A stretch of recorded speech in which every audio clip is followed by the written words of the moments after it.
to an audio newspaper full of very unserious, partially real stories that the world needs to hear. More listening and less reading than a newspaper, but equally as sexy. This is Paper News Out Loud. Hello and good evening. I'm your host, Diane Weathersby. Hello and good morning. I'm your co-host, Florence. Thank you for listening to Paper News Out Loud. So Florence, how was your weekend? It was, pretty uneventful. Did some dog sitting, went grocery shopping. Some meal prepping, got a massage. Cleaning out that ripped garbage in your closet. What did I do yesterday? Trampoline park.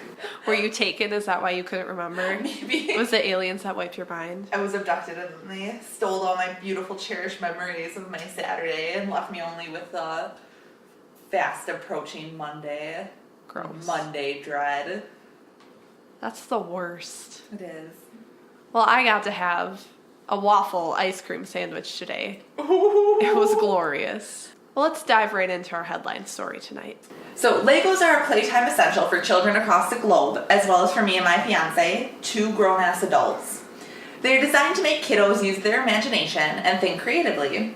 Legos may or may not be building the first underwater city entirely out of their bricks for us to move into if the earth completely is flooded and disappears beneath the sea. But that is definitely and entirely a rumor.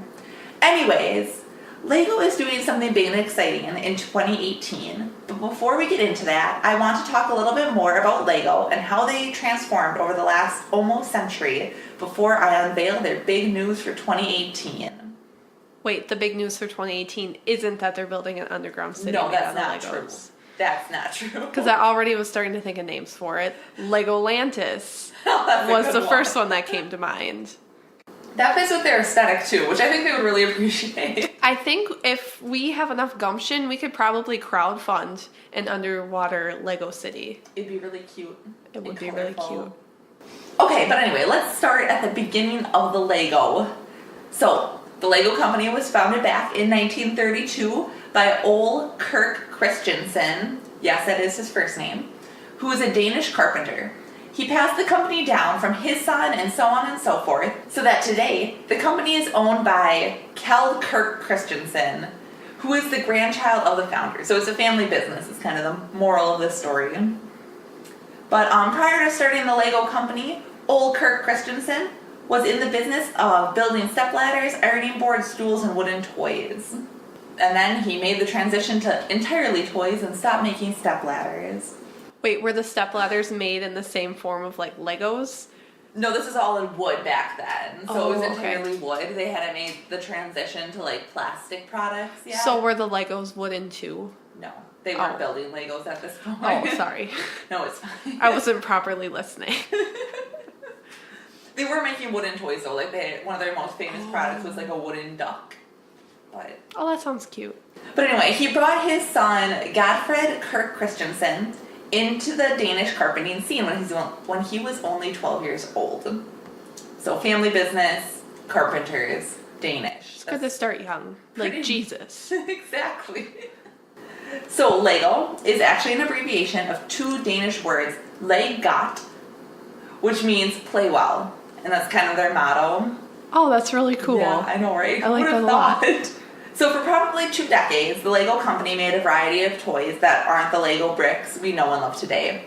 Some of them include wooden toy animals, plastic balls for infants, and a variety of other plastic toys that were made using their plastic molding machines. So kind of like leading up to the plastic brick that we know today. So they went from making like a variety of different like animal toys to just like a solid brick with like 4 knobs on top. Well, right. I guess that's not true. I mean, they make like people shapes and they make all different kinds of shapes. Yeah. And like different kinds of sets, like the Millennium Falcon and stuff like that.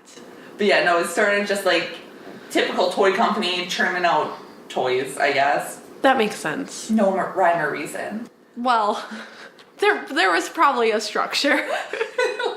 It's just like horrific blobs of like plastic.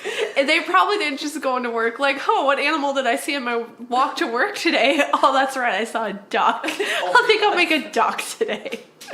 Okay, Anyway, but the interlocking bricks that we know and love today weren't patented and implemented until the 1950s. So that's kind of when that familiar Lego brick showed up on the scene. So it took them about 18 years to really hit their stride. Yeah, Yeah, and it was like there was a timeline going through how many employees that they owned in each decade. Wait, and did you say how many employees that they owned? Yes. I don't think that was legal. No, that's right. Or ethical. I meant exactly what I said. How many employees worked for them, and like when they first started in like 1932, they had 8 employees, and now it's like trillions. It's not actually trillions. Yeah. It's a lot more than that. Literally everyone in the world secretly works for Lego. So the interlocking bricks, you know, the ones that you were making fun of before, I don't know if you remember that. I recall. Was a new design, and it revolutionized the Lego toy industry and would lead to one of their most successful products, you know. I'd say, yeah. The Lego brick. From here on out, it was a whirlwind of creating new products, improving the Lego brick design, opening theme parks, and making lovable movies. So that's just kind of your crash course history of the Lego company. We could go a lot further and a lot deeper, but we're not going to. I have been to Legoland in the Mall of America. That's pretty special. That's pretty cool. Yeah, it's a special place. Did you know there's a theme park in California? Is there really? Yeah, it's a Lego theme park. Do you want to go, Florence? Yes. I love Legos. Okay. Wait, are all the rides built out of Legos? I sure hope not. They're just all Gorilla glued together. That's how they prove that Legos are durable, is that they take you on rides. They build roller coasters out of them. Yeah, that'd be fun. Okay, but this leads us to the exciting news that Lego released. Okay, I'm ready. So it's no surprise that Lego pretty much was built on selling actual pieces of plastic to people around the world. That's what they do, they sell plastic. But the company announced that they will be transitioning into sustainable products, both their core products, so the actual Lego bricks, right, and the packaging, to sustainable materials by 2030. What? I know, isn't that crazy? That's amazing. So what does this look like for Lego? I'm so proud of them. I know. It's kind of cool. Upstanding. It's kind of cool. Are they still based in Dane? Denmark. Where all the Danes are from? I believe so. I feel Okay. like that's over there. But I don't know. Don't quote me on that. Well, I literally have to. It's recorded. Okay, so their goal is to reduce their environmental and social footprint by using a much friendlier material. Their new products are going to be made out of botanical materials.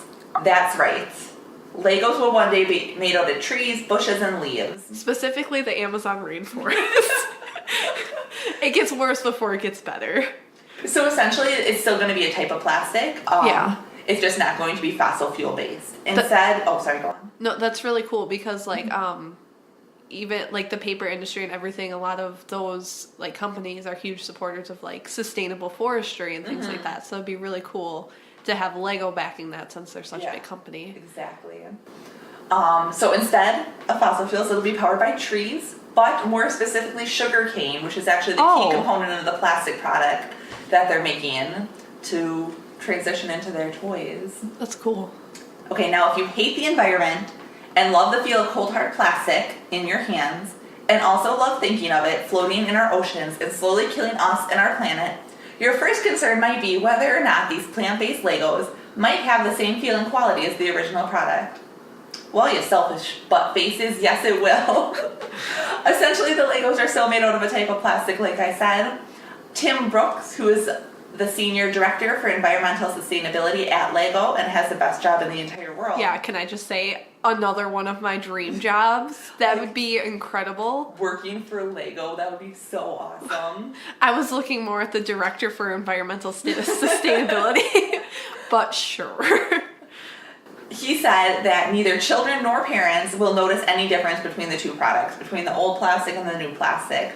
They both have the same properties, which means consumers won't notice a difference. So that begs the question, why aren't more companies doing this? Or are they and we just don't know about them? I feel like it's probably more expensive. True. Because making plastic is dirt cheap until we run out of fuel. Yep. Or fossil fuels, and then it won't be dirt cheap anymore. Yeah. So yeah, I'm guessing that is probably due to cost. And Okay. Lego's probably just rolling in it, let's be honest, so they can True. afford to do a big change like this. That's cool. Awesome. Nice job, Lego. Yeah. But that's not all. What? Lego also has spearheaded efforts to run entirely on renewable energy. God. And guess what? What? They did it. Oh my gosh. In May of 2017, the company reached its goal of running on 100% renewable energy 3 years ahead of schedule. They built a wind turbine entirely made out of Lego bricks to celebrate the milestone. That's incredible. Mindstone. Minecraft. Let's go play. So clearly Lego is ahead of their game, and I thought it would maybe be beneficial if we helped inspire them with some ideas of other ways to continue to be more eco-friendly. So Tim Brooks, if you listen to this podcast between board meetings, or during board meetings, or if you have board meetings about this podcast. whatever, gets you through the work week. Here are some of our best and most creative ways to keep the company moving forward with its environmental efforts. 1. Hamster power. Invest in the elusive hamster black market, saving millions of hamsters from peril. Create an intricate hamster in-wheel machine where the hamsters are paid fair wages and live healthy, safe lives within the Lego empire.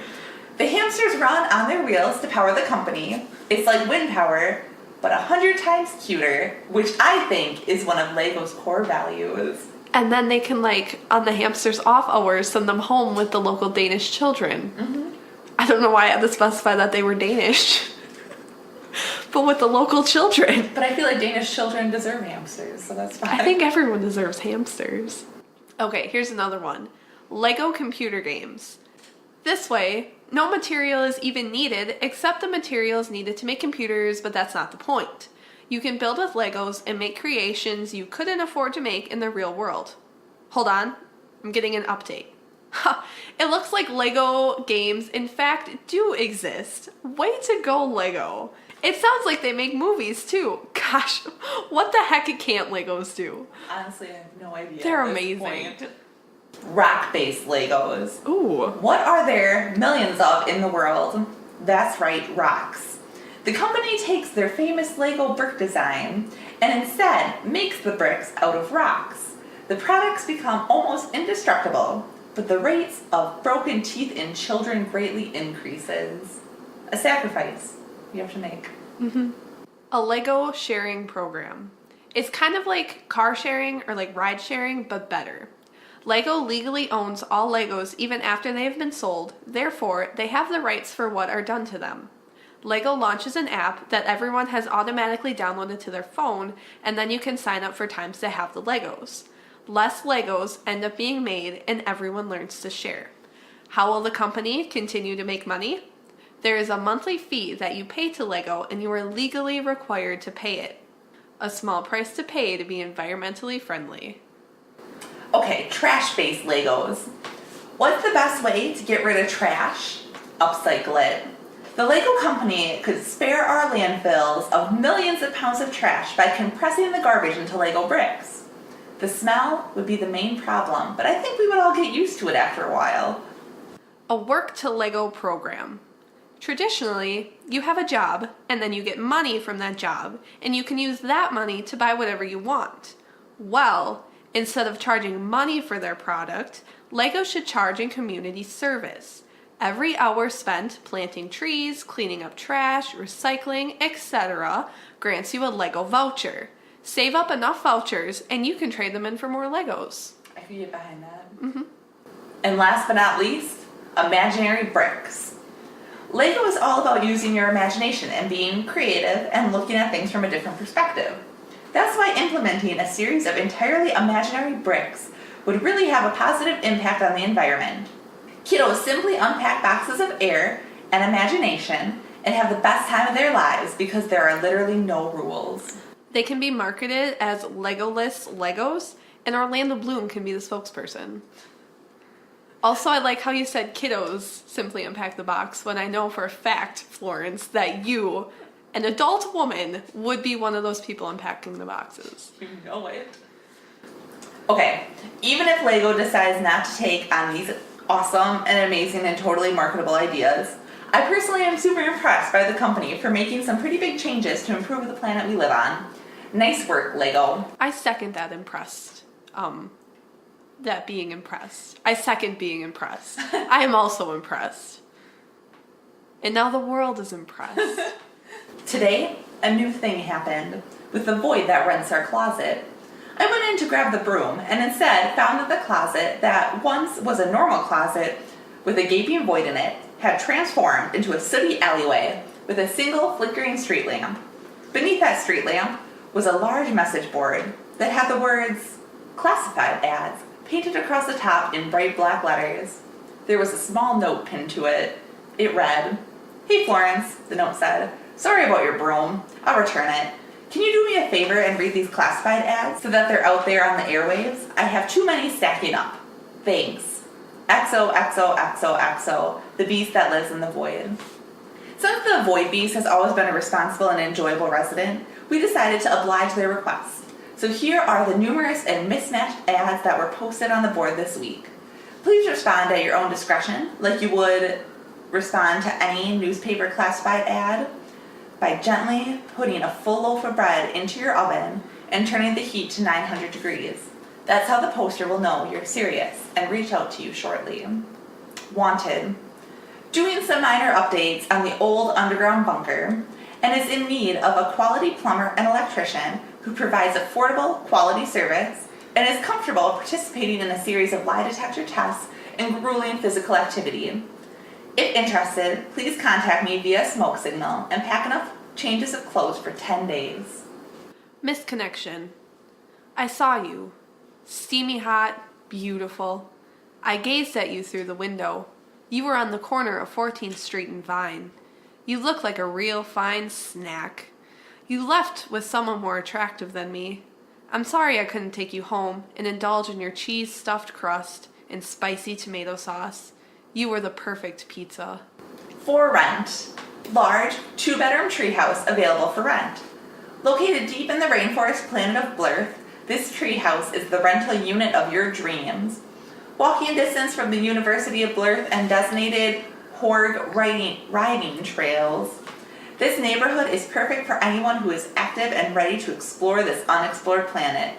Water is included, but tenants are responsible for heat, electricity, and fighting off nightly invaders. Contact us for more information. For sale. Pots and pans set. Good condition. A few scratches. Possibly cursed by a gypsy princess. Free to whoever can pry them off of my body. Looks like there's something for everyone here. Let us know if you look into any of these offers and how that turns out for you. You might be dead. But you might also live in the rainforest treehouse of your dreams. As I was watching the sunset, a fleet of UFOs flew by. I was quickly able to tell that the unidentified flying objects were just geese flying back to enjoy the new warmer weather. They used their flying formation to spell out a letter. It read, "Dear Florence and Diane, I tried to hire an airplane skywriter, but the cost was sky high. Turns out, geese are trying to burst into the skywriting scene and offered me a 50% discount and a t-shirt. You can't beat a deal like that. So anyway, I recently came to this planet and started piloting this great body. I can eat, run, talk, the whole works. As it turns out, there's another one of your species that thinks I have a great body too. I guess they like the form my cells take when they divide. We're going out to dinner tonight, and I've learned from studying your film that the first kiss should come after the date, and I should casually invite them to my living quarters. The problem is that I've never controlled a body with so many hands before, and never have they been this functioning. I know there's more to a kiss than just mashing faces together, so I want to be prepared for what my date is expecting. How can I use these wonderful extremities to make this kiss one to remember? Sincerely, Hansy in Hackney." Well, Hansy in Hackney, I love how you are already anticipating your partner's needs. Obviously, we know how to kiss and are great at it, but nevertheless, we reached out to WikiHow to help us help you. So the first thing that I want to address is consent. I don't know how mating worked in other bodies that you've possessed, but here on Earth, nothing is as sexy as consent. These kissing tips are only fun if both parties are enjoying it. If at any point your lover friend seems uninterested in what you are doing, stop and ask how they are feeling before proceeding. So first, what we're going to start with is touching your partner. I'm already uncomfortable. Touching is obviously a great thing to do with your hands. It's what they are built for. Start by touching their waist. This move is called the hip holder. This is a good starting move and keeps your hands from awkwardly hanging at your side. They might also place their hands on your hips. I'm not going to lie to you, this will be straight up awkward, so you need to have another move ready. If they stake claim to the hip holder, you will have to use the move face fondle. It's sexier than it sounds. Gently place your hands on their face. Make sure you wash your hands after dinner so you don't have leftover breadstick grease on them. Use your hands to caress their cheeks, jaw, and even their ears. Do not pinch their cheeks like they are a cute baby unless they explicitly ask you to. Just like expert level life tip, do not put the hand on the front of the face as to cover the eyes, nose, and mouth. That obstructs the kissing and also the breathing. Mm-hmm. It's dangerous. Don't forget, your partner probably has hands too. But if they don't, you can skip this step. Hold their hand with yours. Draw letters on their palm with your fingertips. Try spelling out the lyrics to your favorite Fall Out Boy song. If they get the reference, you know you have something else to talk about later. And also some great mood music. Run your fingers through their hair. Run your fingers through your own hair. Run their fingers through your hair. Tie their hair into intricate knots that make a statement on capitalism. If they do not have hair, or if you are unable to run your hands through it, use yarn instead. You need to demonstrate that you are adept at tying knots in case you are ever boating together, and also that you can use art to make commentary on society. Wrap your arms around them. Think about the strength of a snake about to squeeze the life out of its prey, and hug about 75% of that strength. Completely envelop them in your hug. For an added bonus, you can wrap your legs around them too. Make sure they are strong enough to support all your weight, or just sit on something first. At some point, you'll just want the kiss to be done. You can use your hands to end the kiss. There are several ways you can do this. One way is to firmly place one hand on their forehead and push them backwards. Hold them at arm's length, nod, and exit the room. Alternatively, during the kiss, you can take your hands and force them between yours and your partner's faces. Cover both of your mouths with your hands to effectively prevent further kissing. I would just recommend, if you're doing the nod and exit the room tactic, to maybe say something. You don't want them to get their feelings hurt. Well, see, I think of it as a romantic move. Like, yes, we kissed. Get out of there. That happened.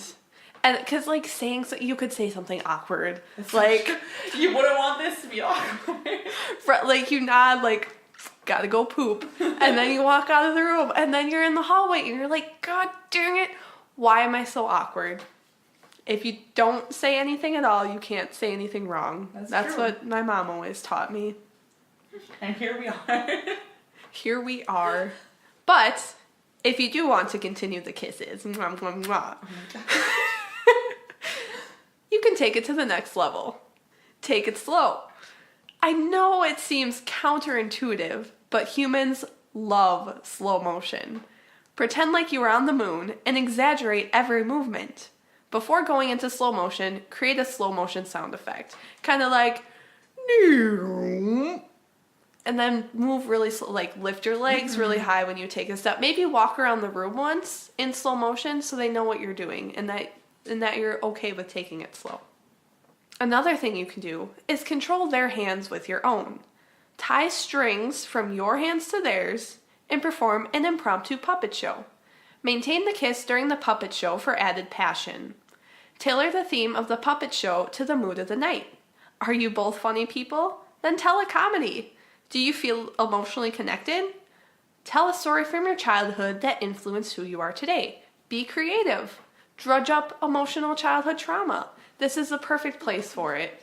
The world is your stage. Appropriate for date number 1, without a doubt. Of course. Put your hands in their back pockets. That's right, touching that butt. Sneakily place glitter or snacks for later in their pockets. When they get home and empty their pockets, Or find the items after they do laundry. They'll appreciate the gesture and think of you. Oh boy, oh folks, this one, I'm getting a little hot and bothered. Oh god. Next, you can explore their body. This is the ultimate next level move. Ask them if it is okay by placing both hands on the side of their face, looking deeply into their eyes. Do your best cartographer impression and say, "Can I explore your body?" Take out a large piece of paper and trace them onto it. Make a map out of their shape and start marking landforms. Scientifically chart all the parts of their body that they are okay with. Switch and allow them to explore your body. Make puns when labeling the map. Also handy to keep on hand and, bring to your next doctor appointment. Right, exactly. If there's a mole or something that's been bothering you, mark it on the map. Multitasking. Let's face it. In today's world, you're too busy to devote a solid chunk of time to kissing. Kissing doesn't even require all of your attention. There are plenty of things you can do with your hands while kissing that don't impact the kiss. Work on your hobbies. Origami doesn't require too many materials, so it's a great thing to do mid-kiss. Practice this new hobby or hone your skill, and then when the kiss is done, you have a surprise to give to your partner. Like, that was a great kiss. Here's an origami swan. Exactly. Swans, romantic, it's perfect. Practice sign language if you don't already speak it. It's always great to learn a new language. Play the piano. It will add ambiance and mood to the room to enhance the kiss. You can knit or crochet. Again, you'll be working on the skill, and eventually you will have a gift for your partner or enough crafts to stock an Etsy shop. Just knit and crochet yourselves together, so then you can never be apart. Exactly. Life hack. Relationship hack. Then they can't leave you. It's perfect. Build with Legos. It takes a long time to build a Lego empire, so you need to work that in every chance you get. Not only is what you're doing during the kiss important, but you also need to do things before the kiss to prepare. Set the mood. Exactly. So something you can do before the kiss is to listen to Rasputin. This song is about Russia's greatest love machine. It will inspire you to be a great love machine. And a great Russian. Maybe. Construct an altar devoted to Aphrodite. During the kiss, she will whisper sweet nothings into your ear as well as your partner's for an increased sense of intimacy. Just you, your partner, and Aphrodite. I can't think of anything more romantic. Drink a lot of water. Dry mouth is not conducive to good kissing. Fill up a gallon jug every morning 1 week before the big kiss. Make sure that gallon has been emptied into you by the end of the day, every day. Sit in front of a mirror and say self-affirmations out loud. Look deep into your own eyes and say, "I am a good kisser. I have good hands." Repeat this over and over again until you feel confident. If you start getting nervous during the date, you can think back to these affirmations to help calm down. However you decide to go about the kiss, make sure your partner is into your moves. Be open with communication and make sure everyone is having a good time. Your partner will probably bring their own moves too, so make note for future kisses. It sounded like you said your partner will probably bring their own moves too. Should I repeat it? No. Because I have terrible vocals. It's fine. I feel like everyone will understand it. Like, what did you I'm bring just with you gonna to the say date? it again. It's a moose. Hey Florence, can you pull this train into the motivation station? Choo-choo, mother truckers. Alright, I'm a forgetful person. My coworkers constantly make fun of me because I ask them all the time what they are going to school for and then immediately forget once they tell me. I forget things I want to do, plans I've made, and things I've learned. I'm trying out some things to be less forgetful. Florence, how do you remember and keep track of things? Yes, I too have a hard time keeping track of the various things going on in my life because I'm so busy, so popular, So socially engaged. so socially engaged. 2 words that describe me. So that's why I hired a friendly gnome to follow me around and update me on my calendar and what I have going on each day. I pay the gnome in pure magic, which is what he uses to generate my weekly calendar and project it in front of me at all times. That way, through sheer magic and wonder, I am able to see my schedule 24/7. But magic isn't always the best solution. How do you keep track of your schedule, Diane? So I've started recording all of my interactions throughout the day. I have my microphone on 24/7. This doesn't help me actually remember anything though. It's just a way for me to go back to conversations I've had. So, in order to actually help me remember, I listen to the recordings when I get home. Again, this still isn't enough. I write word for word everything that was said to me during the day in a journal. Then I go back through and highlight the important information, a skill I learned in college. After I extract all the good stuff, I write it on my walls in red Sharpie. Apparently, red is a color that helps you remember. I write the most important information on my very body. Rereading this information burns it into my mind. I also perform an actual burning ritual in which I burn the journal after I have written everything down. This raises the stakes for me to remember everything because I won't be able to go back to it since I also delete the recording. So far, I've seen some improvement. I remembered that I made plans for this weekend, though I'm having trouble thinking of what exactly they are. But hey, progress is progress. You'll show up to something. Yeah, I'll be somewhere. Our challenge for you this week is to try to remember something. Pay attention to the important things people say to you and make sure to bring them up at a later date to show that you really did remember. You have to prove it. Shows that you're an active listener. Just bring up random facts. Hey, aren't you going to school for radiography? Oh, yes, I am. How is that relevant? It's not. I just wanted you to know I can remember things. Today, 2 weasels knocked on my door to see if I was interested in buying any Girl Scout cookies. I felt proud that the Girl Scouts were letting in weasels, so I bought 35 boxes of Thin Mints. When I opened the boxes of Thin Mints, though, there were no cookies. Instead, there were 2 weasels in a beautiful shade of Thin Mint nestled in the box. Now I have 70 weasels. That's a telltale sign that the podcast is coming to an end. Thank you for taking time out of your day to listen to what we had to say. If you like what you heard, subscribe to Paper News Out Loud for more great episodes. If you liked what you heard a lot, leave us a review on iTunes saying what you liked. Make sure to include your grocery list for this week. We want to know what you eat. If you're in love with what you heard, invent a new kind of toy to rival Legos. Inscribe each piece with our words. Change the world. Please rate and subscribe on iTunes or wherever you get your podcasts. Also, tell your friends because word of mouth is the most powerful form of advertisement. Thank you so much for listening.